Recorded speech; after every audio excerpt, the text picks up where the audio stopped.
Hello भाई YouTube family, कैसे हो आप सब। आई होप आप लोग अच्छे होंगे और मैं भी बढ़िया हूँ। स्वागत है आपका अपने चैनल पारुल की दुनिया में। गाइस, अभी 12 बजने वाले हैं, 10 मिनट रह गए हैं। तो मैं मान्या का वेट कर रही हूँ कि मान्या का टाइम होगा, मैं उसको लेने जाऊँगी क्योंकि हमें जाना है किसी के घर पे, बुला हुआ है। आप लोगों को पता ही है कि कार्तिक का महीना चल रहा है, तो सब लोगों ने कार्तिक नहाया हुआ है, तो किसी के यहाँ कुछ है, किसी के यहाँ कुछ हो रहा है। तो उनके यहाँ जाना है। वो कॉलोनी में रहती थी पहले, अब वो यहाँ से चली गई हैं कहीं, तो उनके यहाँ पे जाना है बुलुआ में। तो इसलिए मैं पहले से रेडी हो गई क्योंकि उन्होंने 12 बजे का बोला था। 12 बजे तो मान्या ही आती है, तो मैं पहले ही रेडी हो गई हूँ। तो मान्या को लाऊंगी, मान्या को रेडी करूँगी और फिर हम लोग निकल जाएंगे। और मैंने उनका घर नहीं देखा है क्योंकि मैं गई ही नहीं हूँ। मैं यहीं थी कॉलोनी में, तो मैं उनके यहाँ जाती थी जब से वो वहाँ चली गई हैं, तब से मैं नहीं गई हूँ। तो मैं दुबे आंटी के साथ जाऊँगी। और आप लोग कमेंट में बताना आपको हमारी ये साड़ी कैसी लग रही है। मेरी शादी मतलब शादी के टाइम की साड़ी है, जो चढ़ाई में 5 साड़ी जाती है ना, उसमें से ये एक साड़ी है। और मैं ये वाली पहनती नहीं हूँ, हैवी भी है और ये नॉर्मल वॉश नहीं होती है, इसको धुलवाना पड़ता है। तो मैं और नहीं पहनती हूँ कि भैया कौन ही 500 रुपये में धुलवाएगा साड़ी। मैं ज़्यादा नहीं पहनती हूँ। और अब इसका थोड़ा सा चलन भी चला गया, भले ही साड़ी महंगी है या कुछ भी है, लेकिन इसका चलन, कितनी भी महंगी साड़ी हो, क्या है, चलन चला जाता है, एक टाइम में उसका फैशन ख़त्म हो जाता है। तो इसका भी हो गया है, लेकिन ये साड़ी पहनने पे बहुत सुंदर लगती है। मैंने ना अभी एक फ़ोटो देखी थी इस साड़ी में, तो मुझे बहुत अच्छी लग रही थी। मैंने कहा अब कहीं जाऊँगी तो मैं वही साड़ी पहन के जाऊँगी। तो आप लोगों को मैं बैक कैमरा से दिखा रही हूँ ये साड़ी, फिर बताना आपको कैसी लगी मेरी ये वाली साड़ी। मुझे तो बहुत अच्छी लग रही है। ये देखिए कितनी प्यारी लग रही है ये साड़ी पहनने पे। आप लोग कमेंट में बताना आपको हमारी ये साड़ी कैसी लगी। मैं तो धुलवाने के चक्कर में नहीं पहनती हूँ कि अभी गंदी हो जाएगी तो कौन 500 रुपये देगा इस साड़ी को धुलवाने में। तो नीचे ये देखो कितनी प्यारी लग रही है ना। तो चलो, अभी मान्या का टाइम हो गया है तो अपन निकलते हैं।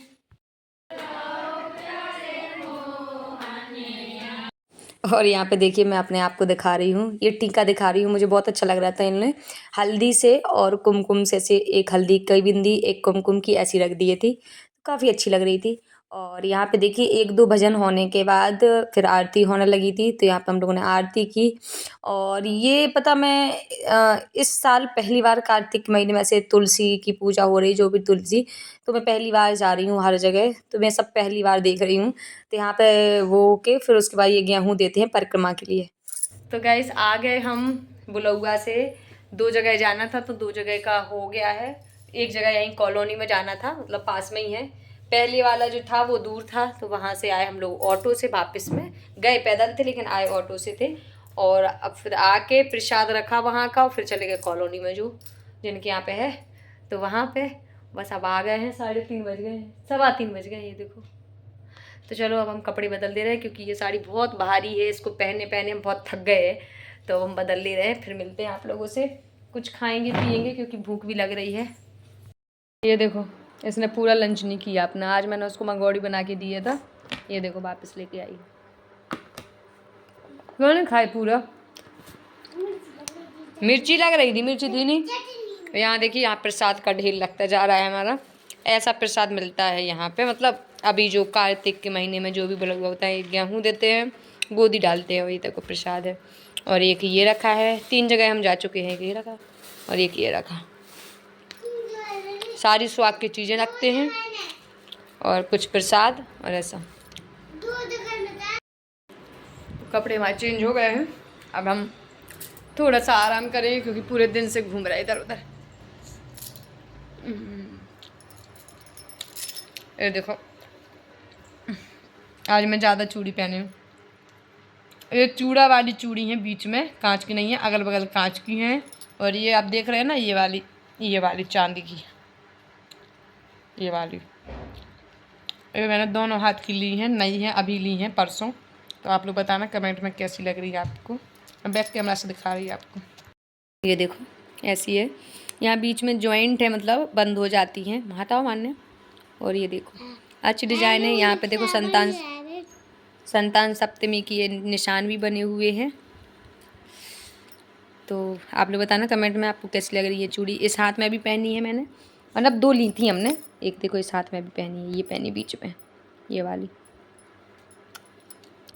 चलो मान्य आप सो जाओ, जल्दी खाओ वो मंगोड़ी ख़त्म करो और फिर अभी लेटे हैं, लेकिन टाइम निकल गया ना तो अब नींद नहीं आ रही है। दोपहर में नहीं तो सो जाते हैं, अब नींद नहीं आ रही। मान्या सो गई है।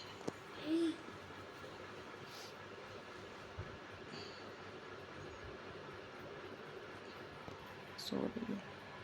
और बस मैं यूट्यूब चला रही थी तो मुझे कुछ मतलब अभी यूट्यूब पे कितनी कंट्रोवर्सी चल रही है। ये जो जाने माने चेहरे हैं, जैसे ये भोपाल भोपाल तो मेरे घर के पास में ही पड़ता है, मतलब मेरे मेरे शहर से 2 घंटे का रास्ता है।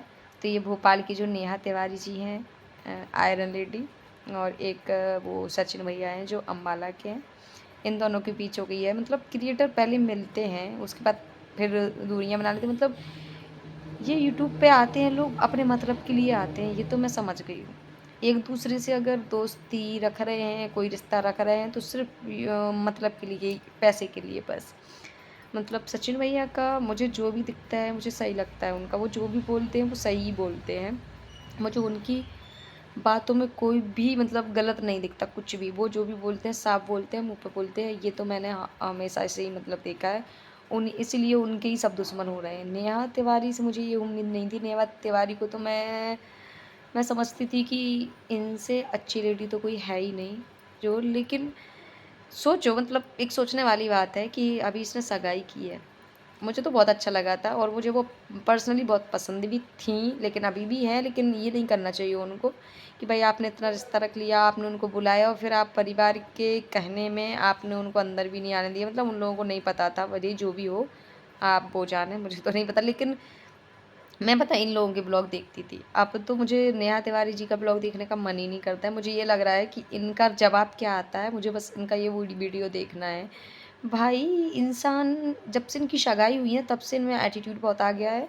और दूसरी बात, जब भाई तुम दूसरे आदमी से शादी कर रही हो तो भाई पुराने हस्बैंड का नाम जोड़ने की क्या ही अब ज़रूरत है? क्या उस आदमी को बुरा नहीं लगेगा? भाई अपना ही क्यों, अपनी ही खुशियाँ क्यों देखती हो? अपनी ही खुशियाँ क्यों तुम चाहती हो कि हमारी खुशी के बारे में सब सोचें? मतलब तुम्हारा जो होने वाला पति है वो तुम्हारी खुशी ये सोचे कि भाई वो दूसरे आदमी का नाम जोड़ के रखे। तुम भी तो सोचो किसी के बारे में यार। तुम्हें ही खुश करते रहे क्या पूरी दुनिया? मतलब पूरा परिवार तुम्हें ही खुश करता रहे? जो भी है क्रिएटर वहाँ रो रो के दिखाओगी तो मैं ही खुश करते रहें। और हालांकि मुझे ऐसा नहीं बोलना चाहिए, आप बहुत बड़ी हैं, लेकिन आपकी जो हरकतें हैं वो मुझे पसंद नहीं आई हैं बिल्कुल भी। और जो ये नाम आज नेहा आशीष तिवारी आपने लगा रखा है ना, तो आपको ये नहीं करना चाहिए। आपकी दूसरे इंसान से सगाई हो गई है तो आपको ये नाम हटा देना चाहिए। भले ही आपके जो भी हैं पहले हस्बैंड थे, आप बहुत प्यार करती थी सब कुछ, लेकिन अब वो दुनिया में नहीं है। और अब हस्बैंड दूसरे, चलो जब तक नहीं था, जब तक तुम शादी नहीं कर रही थी तब तक जोड़ के रखा था, कोई बात नहीं। लेकिन अब वो तो भैया तुम्हारी सगाई होगी, उस आदमी को बुरा नहीं लगेगा? सोचने वाली बात है। अगर उस आदमी की कोई बीवी होती, वो मर गई होती, या तुमसे शादी कर रहा होता और उसने उस बीवी का ही नाम जोड़ के रखे वो हमेशा, तो तुम बर्दाश्त कर लेती? तुम ये औरत ना इतना समझ गई, ये अपनी खुशियाँ देखती है। मतलब ये चाहती है कि दुनिया के सारे लोग हमें ही खुश करते रहें, क्योंकि दुनिया के सबसे ज़्यादा दुखी इंसान हम ही हैं। तो भैया दुख सबको है, आपको ही नहीं है। लेकिन आप पति गया है तो ये सबसे बड़ा दुख होता है एक औरत के लिए, सबसे बड़ा, दुनिया का सबसे बड़ा दुख होता है। लेकिन अब आप लाइफ में आगे बढ़ रही हो, आप उनको भूल चुकी हैं तभी आप शादी कर रही हो। अगर आप नहीं भूली होती ना तो आप शादी नहीं करती। ठीक है, आप शादी कर रही हो, ये बहुत अच्छी बात है, करनी चाहिए, क्योंकि ज़िंदगी भर के लिए कोई नहीं बैठा है आपको आपको खुशियाँ, आपकी खुशियाँ के बारे में सोचता रहे कोई भी। ठीक है, सबकी अपनी अपनी लाइफ है। तो आपने भी अच्छा फ़ैसला लिया, लेकिन आपको ये नाम जो है ना, बार बार कहती हो नाम नहीं हटेगा, नाम नहीं हटेगा, उनकी जगह कोई नहीं ले सकता है, ये वो। तो भैया वो भी पति है वो तुमसे शादी कर रहा है। तो ये शब्द आप थोड़े लिमिट में बोलें। और आपको जो इतना एटीट्यूड आ गया है ना, सब कुछ सचिन भैया ही नहीं आपको सिखाया है। ठीक है, आपको कुछ नहीं था, वो यूट्यूब का सब कुछ उन्हीं से आपने जाना है। और अब आपको सब कुछ आने लगा है तो आपने ऐसे हटा दिया है रास्ते से, जैसे कोई रास्ते से पड़ी कोई चीज़ हो, ख़राब कचरा हो, कि हटा दिया है। सचिन भैया सही हैं, और सचिन भैया जब बोलते हैं तो लगता भी है कि हाँ ये आदमी सही बोल रहा है। वो बहुत अच्छे हैं। और मनीषा का तो कहना ही क्या, वो बहुत बर्दाश्त करती है चीज़ें और कभी भी जवाब नहीं देती है। मैंने ये चीज़ें देखी हैं उसकी, वो बहुत अच्छी लड़की है, बहुत अच्छी बहू है, बहुत अच्छी पत्नी भी है। तो भाई ये सब चीज़ें छोड़ो, क्यों कंट्रोवर्सी कंट्रोवर्सी। नेहा तिवारी, आप ये अपनी ये जो भी आपका है प्लान आगे का, ये आप छोड़ दो। भाई लोगों के भावनाओं के साथ मत खेलो। कोई आपसे दिल से रिश्ता रखता है और आप ऐसे खेल के निकल जाती हो, अच्छी बात नहीं है आपकी। तो ध्यान रखिए आप, ठीक है। बाकी आप बड़ी हैं तो आपको बुरा लगा हो तो दिल से मैं माफ़ी चाहती हूँ, लेकिन आपको मैं सबसे अच्छा समझती थी, तो आज आप गलत हैं इसलिए मैंने बोला है। और बाकी आप अपनी लाइफ में खुश रहिए, आपकी शादी हो रही है तो आप बहुत खुश हैं और आगे भी खुश रहो, हम लोग भी यही चाहते हैं। तो चलो इस वीडियो का मैं यहीं पे एंड कर रही हूँ और मिलती हूँ जल्दी नेक्स्ट वीडियो में। अगर आपको हमारा वीडियो अच्छा लगा है थोड़ा भी, तो प्लीज़ वीडियो को like share comment and subscribe कर लीजिएगा। मिलते हैं जल्दी, पहले तो मैं चाय पीऊँगी। चलिए बाय बाय।